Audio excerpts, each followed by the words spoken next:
So this is our 41st episode of the year. I think last week was the first time we've had to cancel a show this year. I think we'll have to check on that, but I think it's the first. well, yeah, I think that was the first time we had to cancel this year, but we'll get into that. We'll get in why we had to cancel that and why my Wednesday night last week was pretty bad. Talk about Las Vegas came and went. A lot to unpack there. And we're going to unveil the Wednesday night dash schedule, which we were supposed to do last week, but we're going to do this week. This is FR Racing's, Garage Talk. I'm DJ Fluck. I'm Eric Richardson. And so we had a very short window to record last week. Eric was on the road for a couple of days. We're going to record Wednesday night, and I get home from work. I was already dealing with a little bit of food poisoning from the night before. Not great, not terrible. But then I get home from work early because I get a call that my kid threw up at school. And that was my second child who has thrown up this week. My wife threw up on Tuesday night. And I'm just counting down until I was next. And it just so happened to happen Wednesday afternoon. While with food poisoning, I get the flu. It's a great combination. Flu with food poisoning. I couldn't even lie on my side without throwing up. I know this is kind of graphic, but I couldn't even lie on my side without throwing up. Like I'd lie on my back and then I'd like adjust. I turn to the side and I'd throw up. And I probably threw up like a dozen times between like 3 and 6 o'clock. And my wife's like, said I was just not all there. And she took my temperature. My temperature was like 103.2 or something like that. She reached down for my Apple Watch and put the heart rate monitor on. My resting heart rate after sleeping for 2 hours and throwing up in between was pushing 140.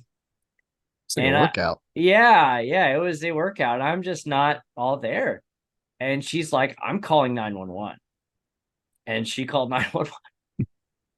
And so I somehow worked my way upstairs to my bed. And I kind of remember her on the phone talking to 911, talking to the paramedics. And I'm just like, no. So like 4 minutes later, there's like 5 paramedics surrounding me. And they're doing vitals and they're checking me out, and they gave me some Zofran, which kind of turned things around for me. Like once that stopped, I was like, okay, I can go to sleep now at least. But they're like, yeah, we're kind of 50-50 on if you should go to the hospital or not. And but apparently I was coherent enough to go, no, I'm not going to the hospital. So good.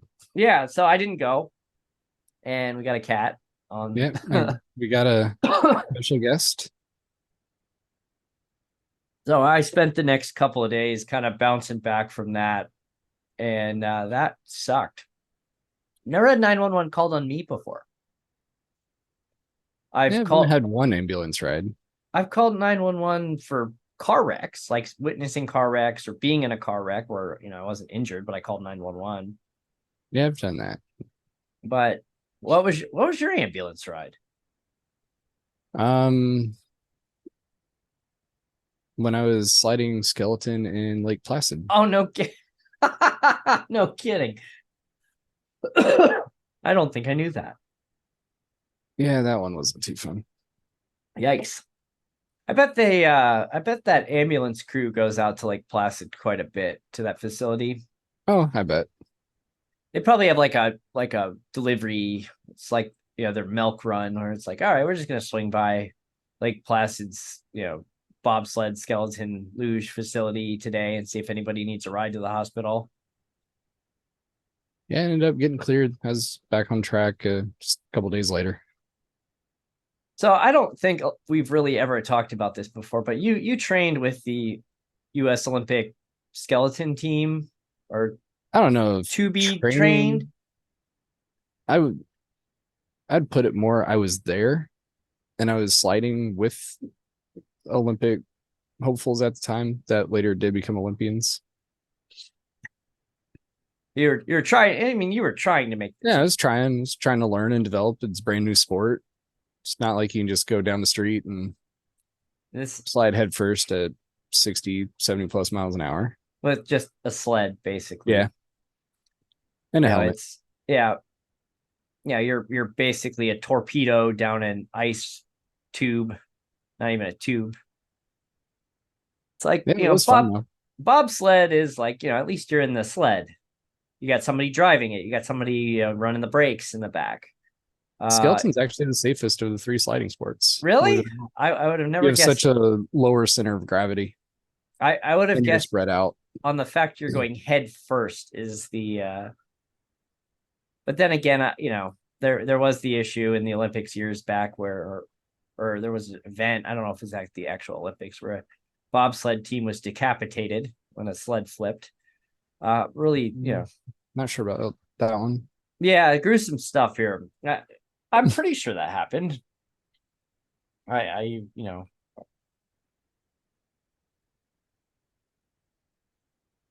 Yeah, bobsleds are a little bit more just because they're so top heavy. Great Disney movie, by the way. Cool Runnings. yeah, they weren't I mean, they look like they might have been decapitated. Uh Somebody really crashes, but they walk away. but yeah, there's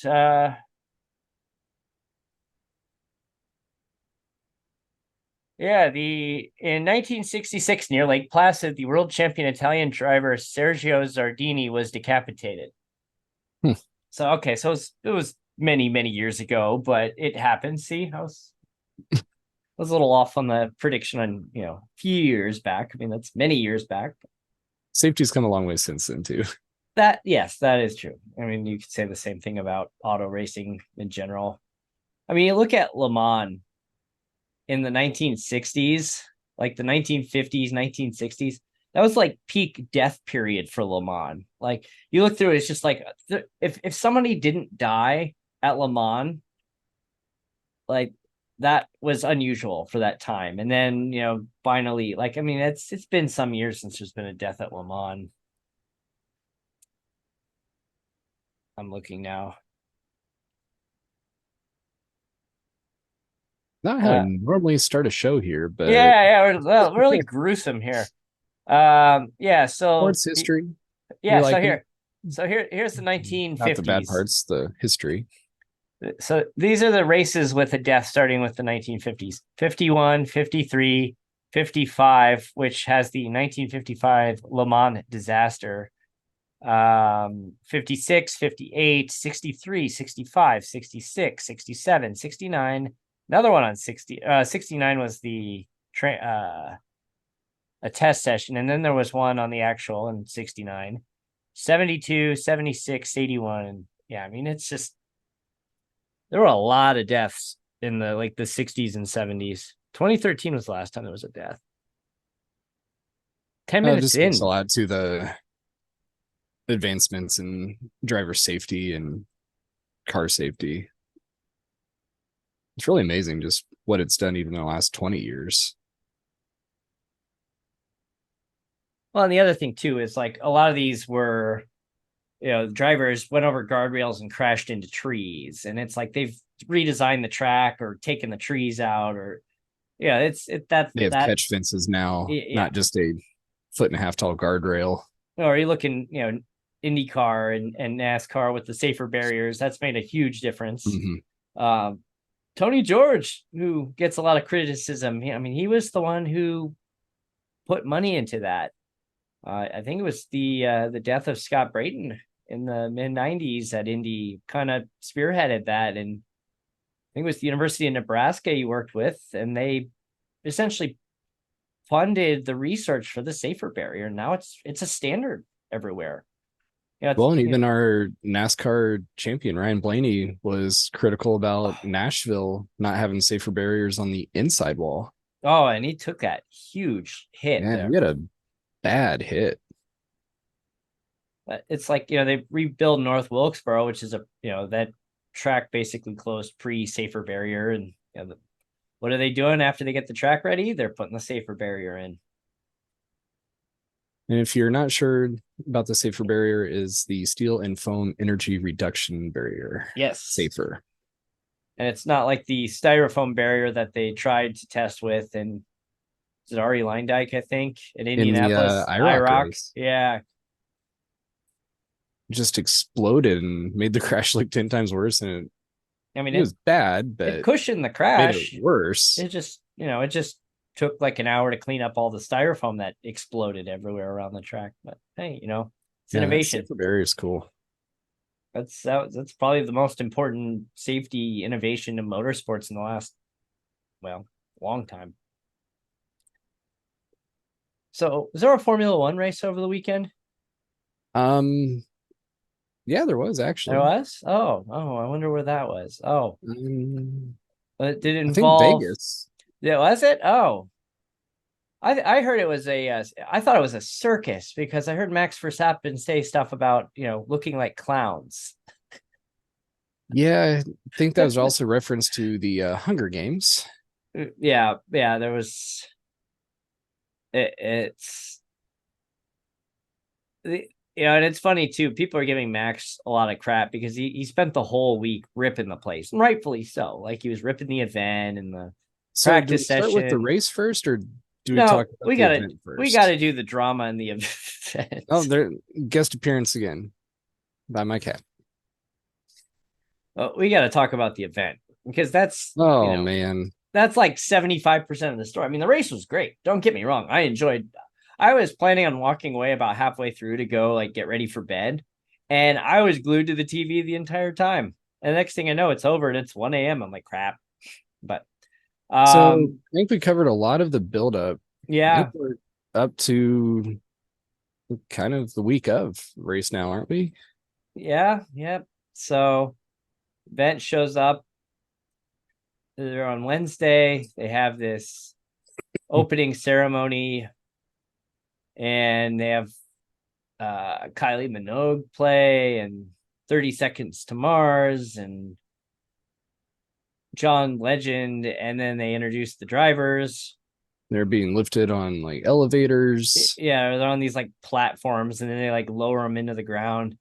And Max, that's his we look like clowns standing out here.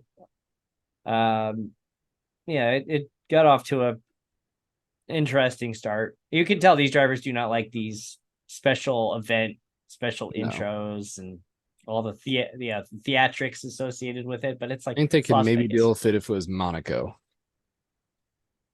Yeah, I mean Monaco has like the tradition behind it. At least Vegas is just it's the entertainment capital of the world. I like how the stat on the race. Previous race winners at Vegas was it 61 and 62 or 81 70s. 82? It was like 81.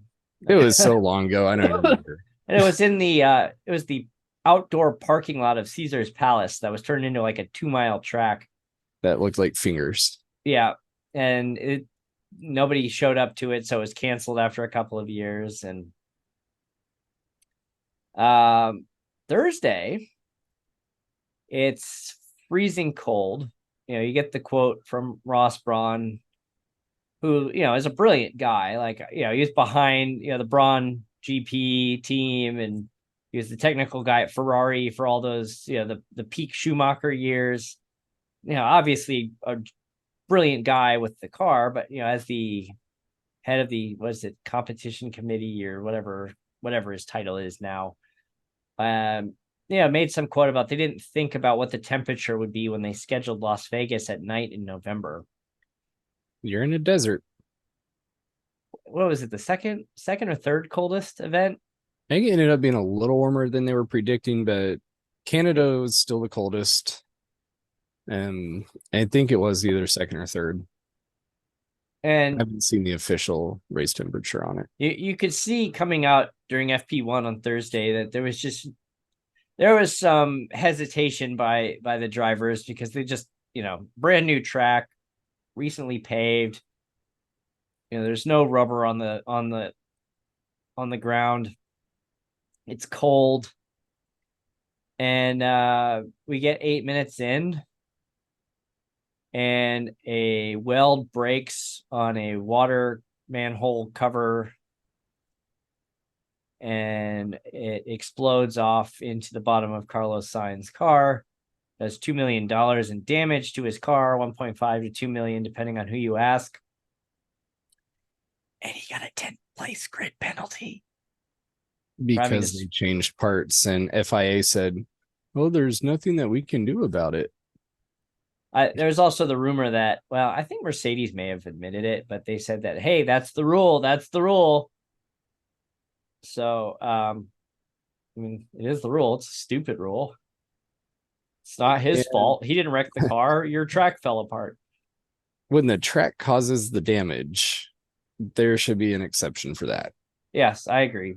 Now, if he hit the wall and they wanted to change parts because of it, that's on them. But no, he drove over a city street. What he was supposed to be doing, destroyed his bottom of his car. He's probably lucky it just didn't kick the car into a wall or come through the bottom of the car and hit him or something like that. Yeah, but I mean, it's just. Have you seen the video of him driving over that from like people? Yeah, it just looks like there's an explosion under him. Somebody thought he blew his engine. Well, I guess he kind of did, but not as, not because of why we thought at first. So FP1 gets shut down after about 8 minutes. Been a couple hours, and they basically do you see what they did? They just basically took pothole patch and just put it over. Put it over it like it was a pothole. And then FP2 got delayed. Got pushed out till about 2:30 a.m. Vegas time.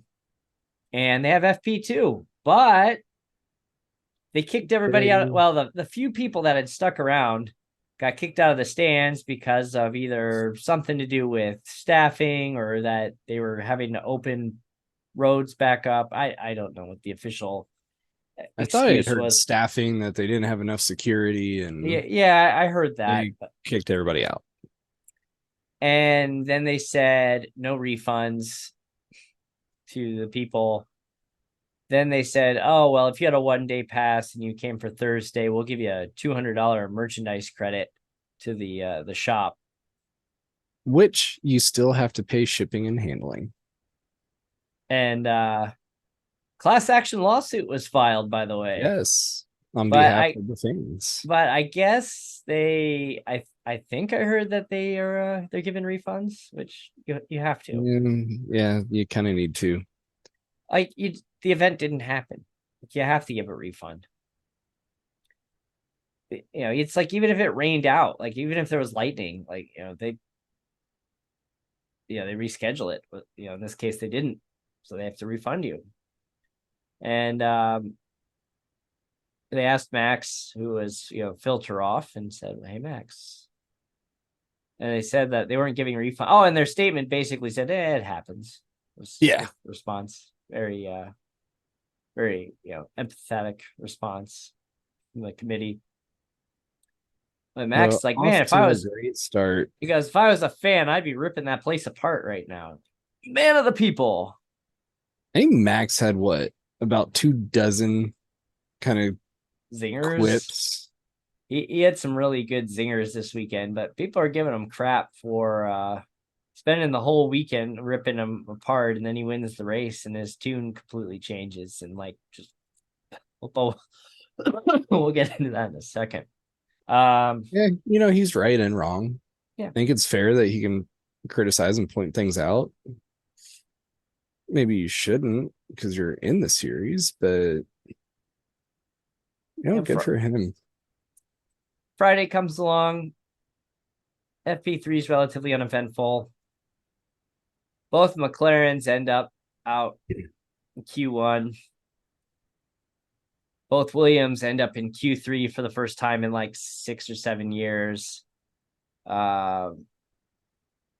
Alonso and Lewis Hamilton both missed Q3. And so you got a 1-2 from Ferrari coming out of there, but Carlos Sainz got his 10th-place grid penalty as a result of the exploding manhole cover. So, and Yeah, that's wild. this is just Friday. Like we haven't even hit the race yet. So Saturday comes along, and I don't know if you saw this, but they brought out Bruce Buffer, UFC announcer. Yep. And they're doing the introductions, and like Checo, I didn't see the actual clip. I walked away because I'm like, this is cringy and I need a beer. And I walked away, but I guess Checo is like, where do I go now? Or something like that. Or am I done? Something to that extent. Let me go. But the best part though, leading up to the race, they did a driver parade where they put them in the back of these like old convertibles, and Oscar Piastri's car just starts leaking oil all over the track like an hour before the race is supposed to start.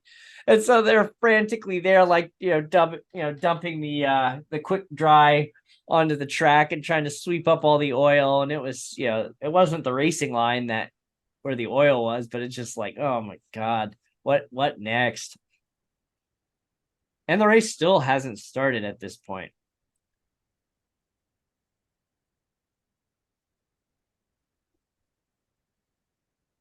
But we're now at race time.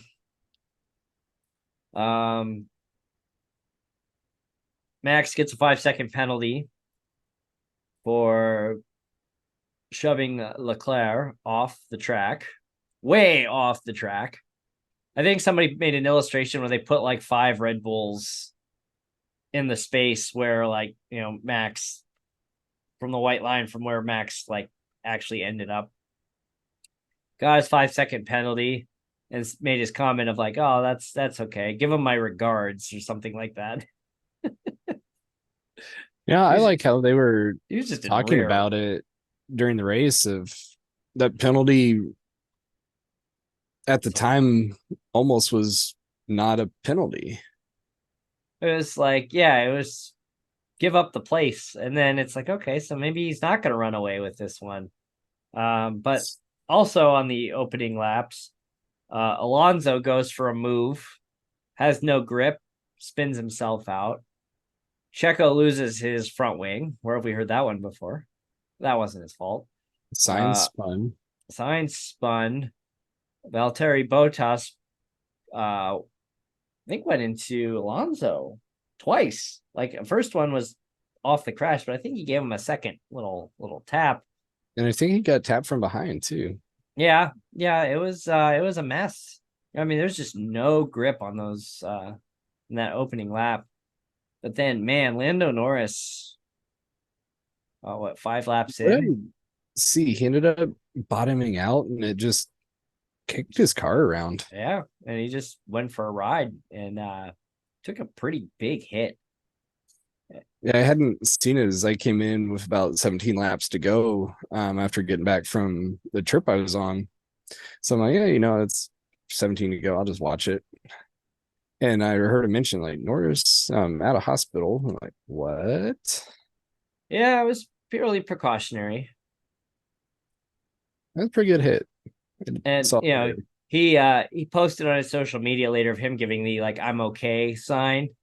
And it looks like the 0 with the fingers up, like I'm okay, which is offensive in some countries, but that's another story. But there's this meme going around that says, how much money does Lando Norris have left after having to pay for the American healthcare system? 0. Anyway, yeah, you have Max with his penalty. He had to take his 5-second penalty on a stop, falls to 9th. Checo's leading the race. Leclerc's leading the race. That group that had to pit early with damage actually ended up benefiting. Yeah, they did. And Max came back, caught Checo, caught Leclerc. And then Checo caught Leclerc, and Leclerc's running 3rd. We're down to the final lap. And then out of nowhere, Leclerc passes Checo. That was a great move. It was. He just came out of nowhere. I swear he was like a second back not that long ago. And then here he is. Turn 14 coming off the strip. That was a great place to pass. There were a lot of good passes through that area over the weekend. Yeah, the race itself I was actually surprised with. considering the track looks like an upside down pig. Pig, and it was freezing. There's no grip. I was surprised to see how close everything was running and that it was fairly competitive, although it did basically look like it was a very long DRS train. At points it was, yeah. Which has been one of the criticisms of some of the races where you just can't move because every car's in DRS. I don't know what the official passing count was, but Lewis had a puncture when he got into Piastri, but he still managed to get back to 7th. George Russell got a 5-second penalty for, I think, bumping into Max.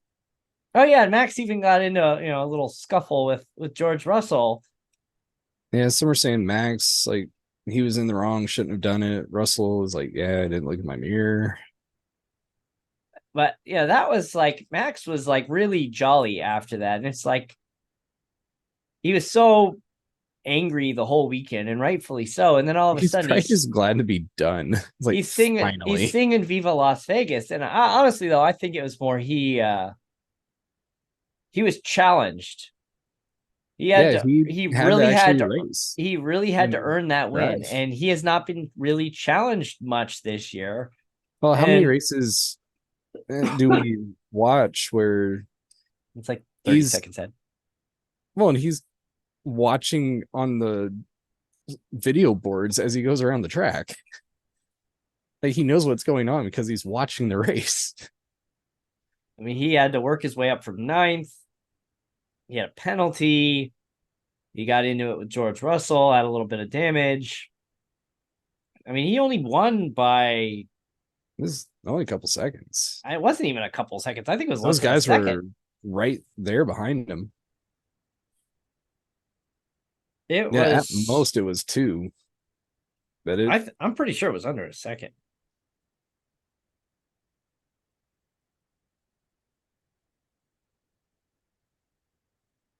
Let's see.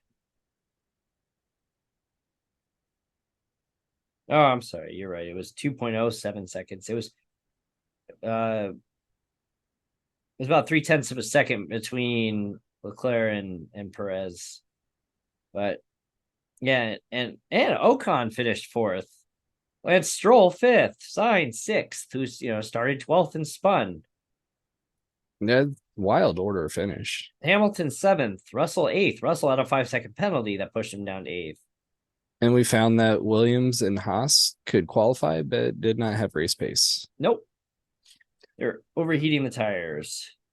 Piastri, that's what 10th. I found interesting too. A lot of the cars ended up overheating and having temperature issues. One thing that was really fun to watch, though, was the fastest laps. At the beginning, they're running 139s, 140, 138. And then as you start getting to the end, they start dropping down 134s. That just goes to show they got some rubber built up. And Piastri got the fastest lap, 135, 490. Yeah, they were starting to get them. We have Abu Dhabi this weekend. No repeat of last lap pass championship on the line. No, there's really nothing going on here. I mean, the only thing that's going on here is that Ferrari is only 4 points back on Mercedes for second in the constructors, and outside of some random placing, it's really about it. I guess you have the other thing, Max Verstappen's super license renewal just keeps getting more and more expensive. Yes, it does. I think he'll be okay.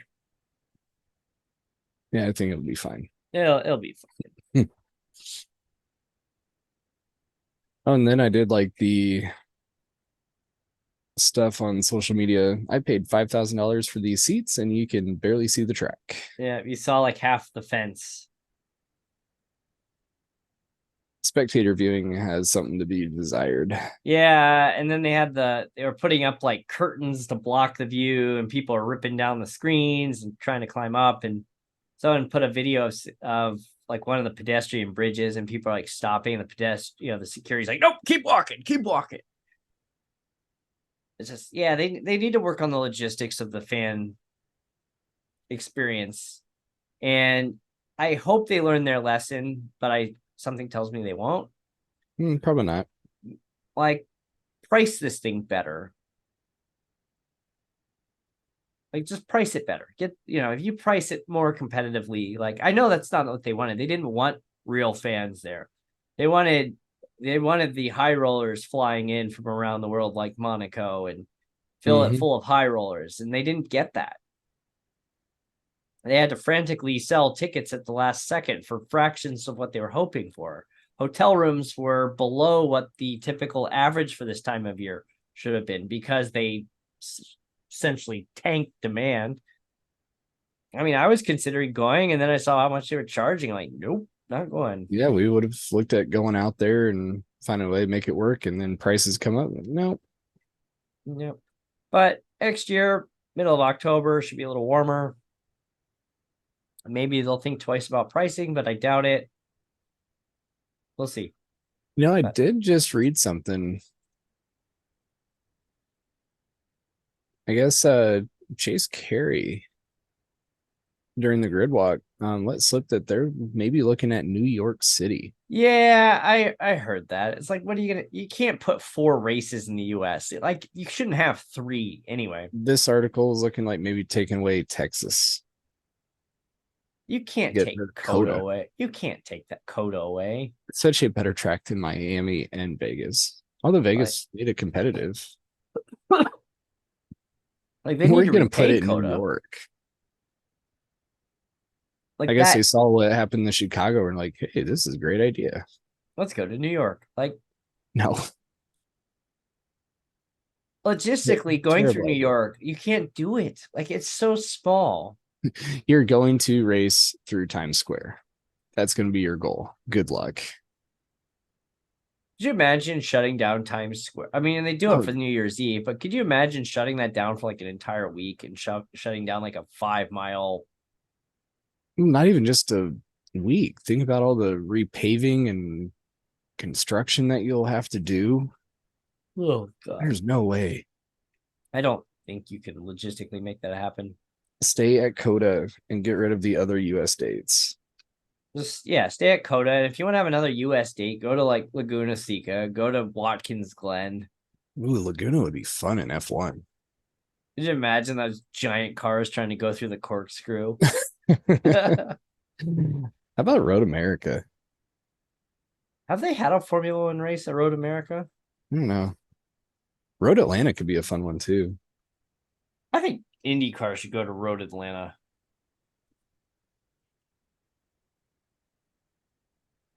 Speaking of that, I should take a IndyCar on iRacing to Road Atlanta, see how it drives. I just went to Road America's website. I was trying to Google Road America, and then I got information about how to get into Road America's shareholder meeting.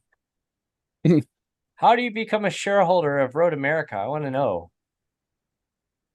You can buy in and be a part owner now? Yeah, I'll buy into Road America. Interesting. So Formula One, are they going to be back next year? Yeah. Oh, yeah. They're already opening up ticket pre-sale for next year. Do they change anything? I don't know if they changed the course. I don't think the course is really the problem. No, course is other than the better manhole cover. I think the course is fine. I think they need to fix the fan experience and not start it so late. Like, you don't need to wait till. Yeah, you shut off basically the east coast of the US for all of it. I don't think the TV ratings were that good. I mean, they put it on ESPN, not ABC.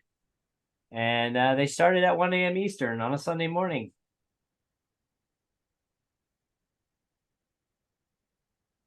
Let's see. IMSA Xfinity GT World Challenge.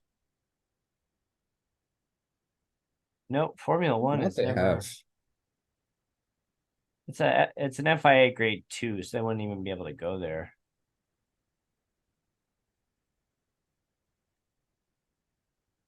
Yeah, they'd have to upgrade. Probably the whole paddock area would have to be redone. I would assume so, yeah.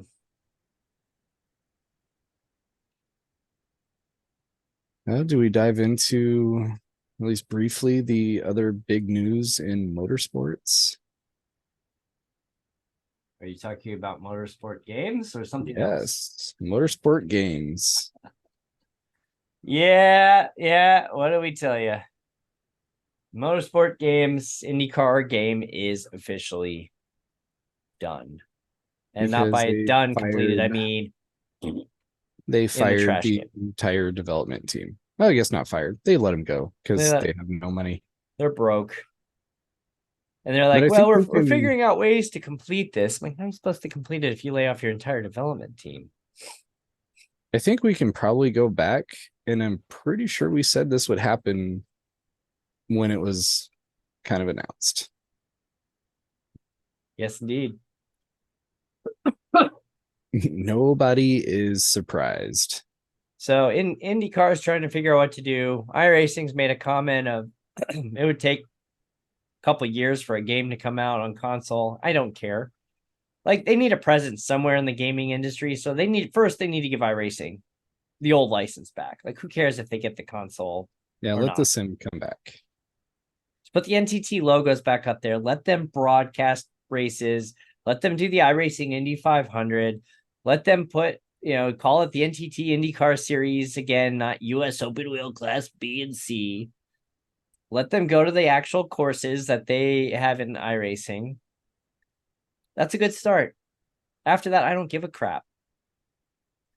I thought it would be, if you want to make the console game, then you can alternate stuff. Develop your NASCAR game, then develop the IndyCar. Then if you have a 2-3 year cycle, you can get a 4 year cycle on a game before you need to really make big updates. Especially with how you can patch it now. Because you don't need Madden 98, Madden 99, Madden 2000, Madden 1, I mean, you were Madden 2. basically paying for patching and reskins. Yeah, like all the Madden games and stuff like that. It's the same game, just reskinned. Maybe a new track. It's funny looking at NASCAR 98 and some of the tracks in there, and it's like, what is this track? All the fake tracks they made. Yeah. Some of them Yeah. were awesome. I didn't even remember until I bought NASCAR 98 and put it in a PlayStation. I was like, what is this track? I mean, there's some in there that they don't call them. Isn't Suzuka in there or something like that? Or is I think so. I forget what it was, but there's one road course I really liked. I think if we went back with the iRacing system, I'd probably have like a 10 lap race with 100X because of all the off tracks I would do. Oh man. He had Betty Parsons. Hey buddy, you're going the wrong way. Can you imagine the incident count? Like what we used to do, paintball mode at Oh Bristol. yeah. I would like that now where like you're messing up and you in iRacing and you get like Benny Parsons popping in. Hey buddy, you're going the wrong way. Now here you go, 13th week ridiculousness. Let's go short track racing and put in paintball mode. It would just be awesome.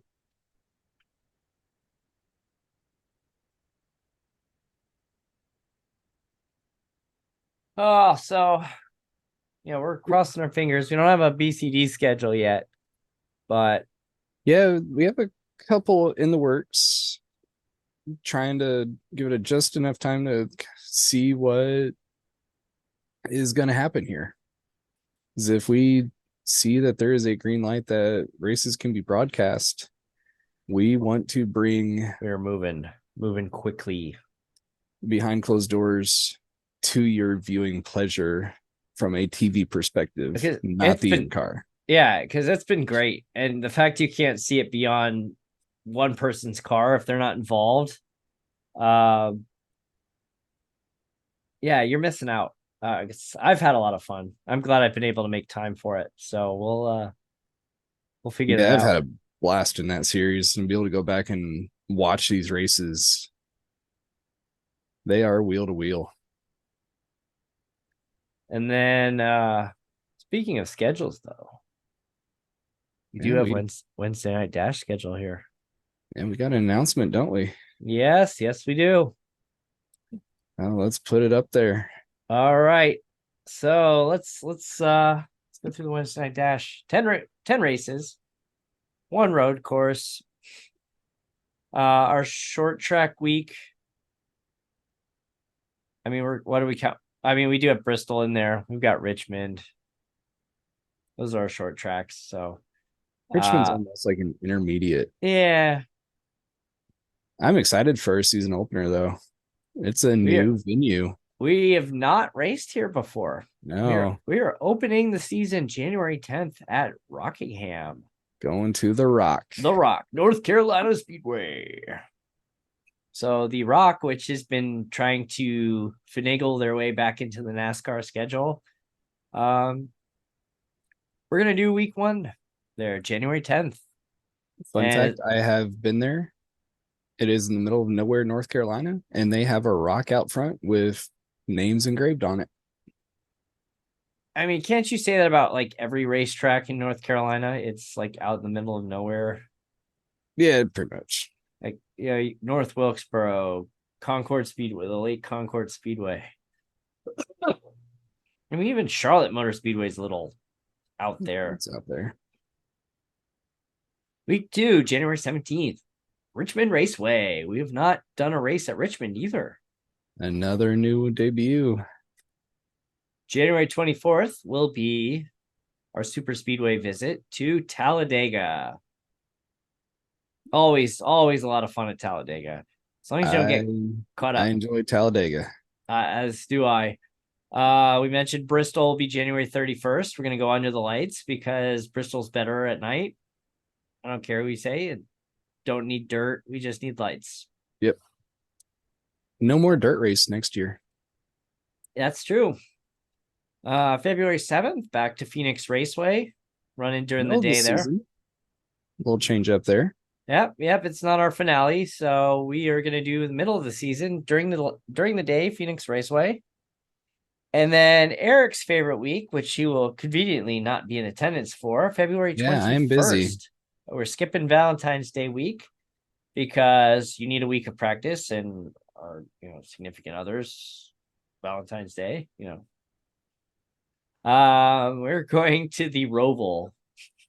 Yes. We are going to the Roval. I will be watching on Stadium Scene TV. The Roval.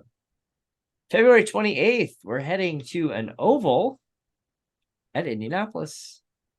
It is coming back this year. I am hoping to be in attendance. And we did the oval 2022 spring in the next gen car. That was on the old track, wasn't it? It was on the old track. It was before the rescan. So we'll be on the new scan of Indianapolis for that one. And then March 6th, everybody's favorite track, Texas Motor Speedway. We'll be on the new config. So that'll be slipping and sliding, going around that mess of a track. Yeah, fun, greasy track. Should add some chaos into the schedule there. Then March 13th, we have not done a next-gen race here, but we have done an ARCA race last year at the Monster Mile of Dover. That's actually a really fun race. I think with the next-gen, it just, even though it's a mile, it feels bigger. Feels like a speedway. It really does. And then we'll be closing out the 10-race season under the lights at Kansas Speedway. Kansas has been a havoc wrecker in the playoffs. That's been a lot of fun, too. Like, it got criticized pretty heavily for being a generic 1.5 mile. And it's been a lot of fun. It's got that high line that a lot of people like to race on. And I think that'll be a good way to close out the season on March 20th. So January 10th to March 20th, we're going to go over 2 months in this season. It'll be fun to see how that one plays out because a lot of people like to run the high line, but a equal number like to run that bottom. So So we'll see which one carries speed. Hunter Hughes is confirmed he'll be back in the booth for this season, and might be working on a man, I need to stop coughing. A trying to get a color commentator this season. So if you know anybody, let's talk. And if certain band gets lifted, we may be looking for another announcer Looking for a crew for Tuesday night. So back to back Tuesday and Wednesday night. And there you go. So the first season, I mean, I think we can tell this for the summertime. You know, we're back in the next gen in the winter or spring. And then spring, summer will be looking at going trucking. We're going trucking. I'm And looking forward to that. Getting back to them. we haven't been in the truck since, well, we did at least you, me, and Tyler did for Atlanta race in the spring and summer. And we'll be back in the ARCA car in the fall. So yeah, the GT3 was a fun experiment, but I think we're going to spin that off as its own standalone thing someday. Don't know when, but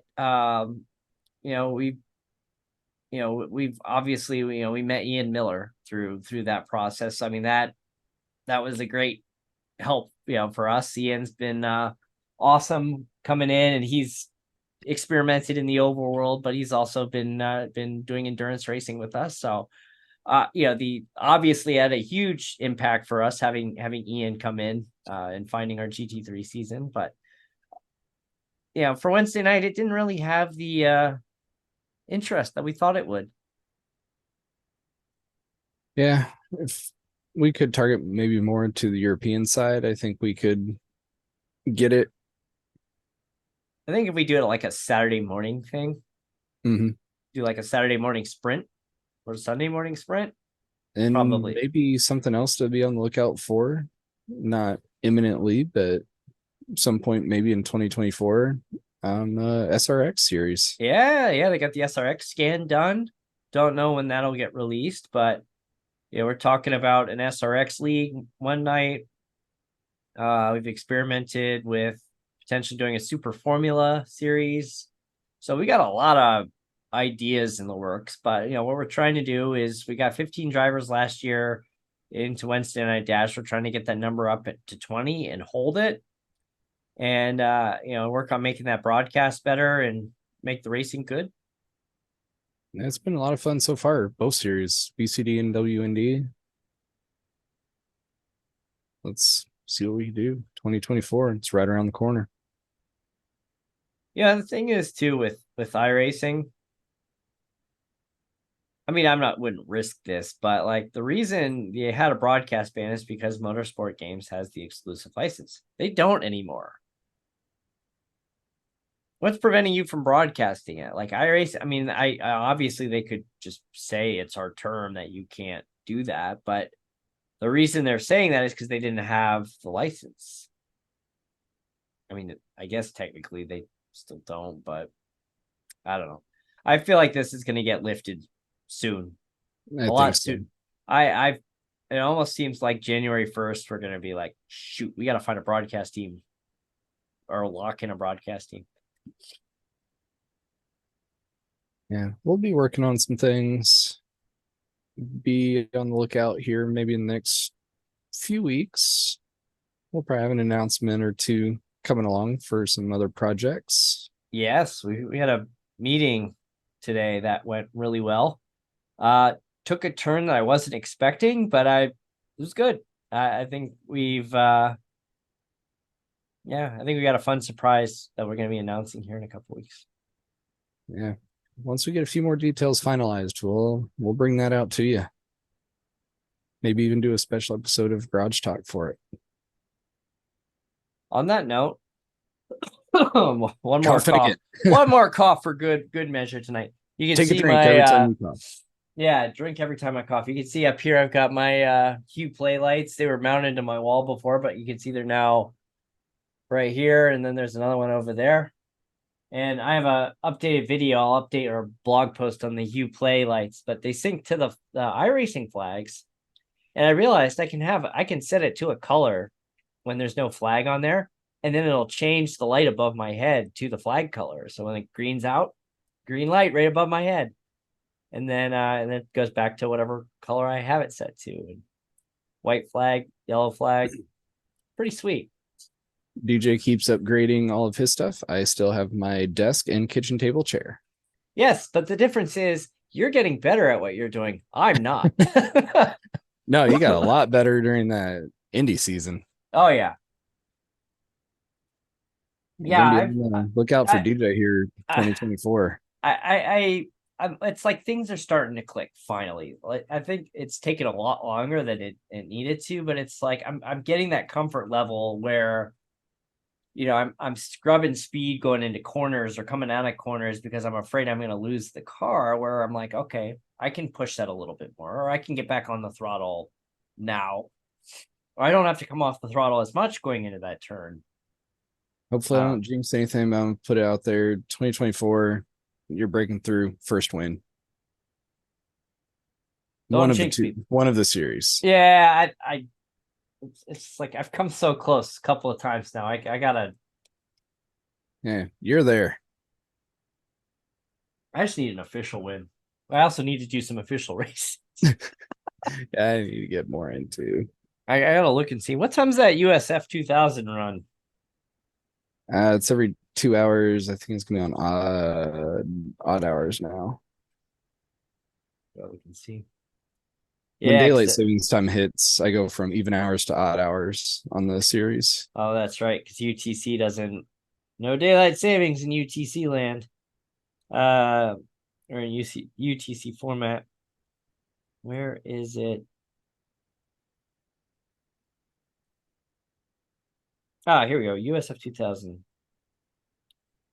Every 2 hours. So for me, it's 5, 7, 9, 11, 1, 3, 5. I'll be the same then. So let's see. Let's see how people have done. Good turnout though. 3 splits in the last run. I got to see how fast I can run in a race. Let's see. We would have been in this split here.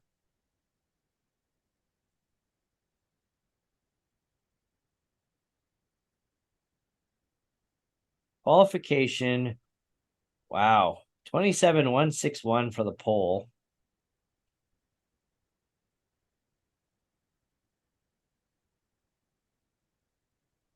I could probably end up, as long as I don't eat it, I could probably get into the qualified top 5.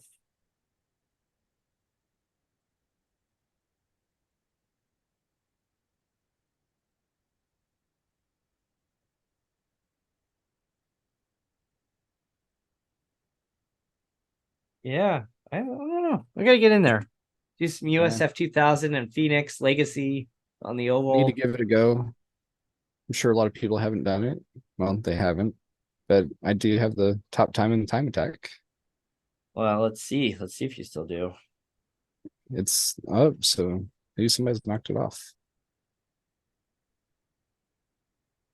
USF time attack.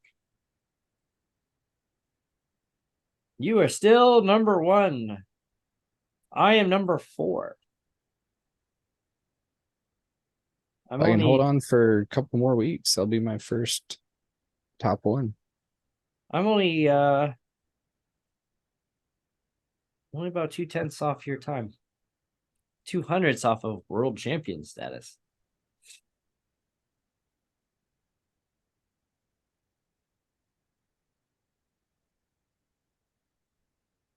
Those are all kind of arbitrary because it's broken down in 10% segments. Yeah. So it's all based on how many cars run.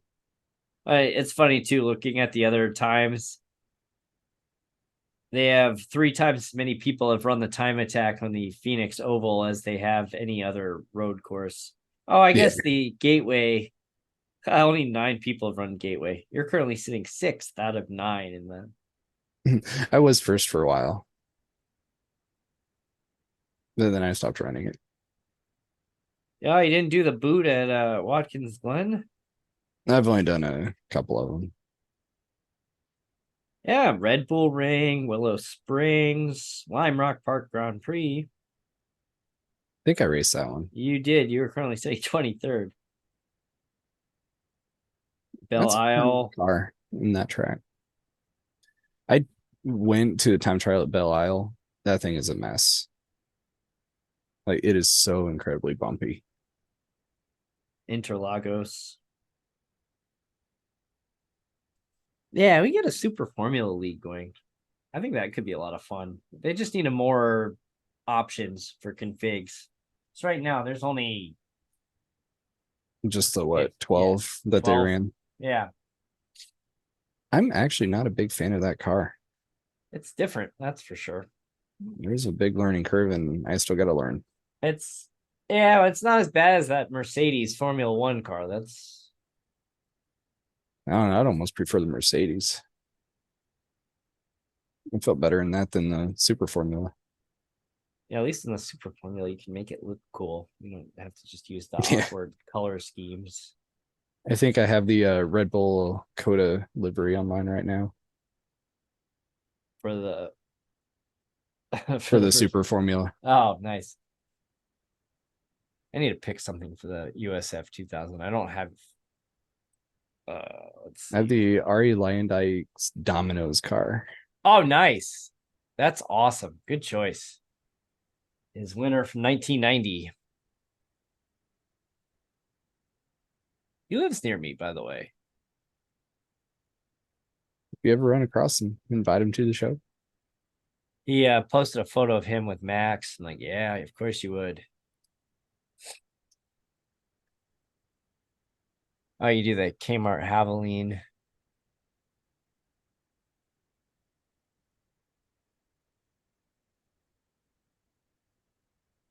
So Budweiser. Yeah, I got a good choice. I gotta pick something here real quick. Old school Taco Bell colors, that aqua green color that they had.